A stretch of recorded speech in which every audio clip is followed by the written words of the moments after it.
अजित पवार यांच्या निधनानंतर राष्ट्रवादी काँग्रेसमध्ये मोठे बदल दिसत आहे।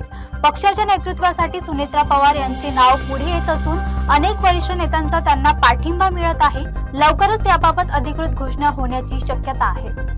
अजित पवार यांच्या निधनानंतर राष्ट्रवादी काँग्रेसमध्ये नेतृत्व बदल अपरिहार्य ठरला आहे। 28 जानेवारी 2026 रोजी बारामती येथे झालेल्या दुर्दैवी विमान अपघातात अजित पवार यांचं निधन झालं होतं। यानंतर पक्षातील रिक्त पदांवर कोणाची नियुक्ती होणार याकडे सर्वांचं लक्ष लागलं होतं आणि याच पार्श्वभूमीवर 31 जानेवारी 2026 रोजी सुनेत्रा पवार यांनी महाराष्ट्राच्या पहिल्या महिला उपमुख्यमंत्री म्हणून शपथ घेतली आणि इतिहास घडवला। पक्षातील आमदार माणिकराव कोकाटे यांनी स्पष्ट शब्दात सांगितलं की सुनेत्रा पवार या पक्षाच्या उत्तराधिकारी असून राष्ट्रीय अध्यक्षपदावर त्यांच्याबाबत पक्षात एकमत झालं होतं। आता सर्वांच्या नजरा राष्ट्रवादी काँग्रेसच्या अधिकृत घोषणेकडे लागल्या असून राज्य आणि राष्ट्रीय राजकारणात या निर्णयाचे दूरगामी परिणाम दिसून येण्याची शक्यता आहे।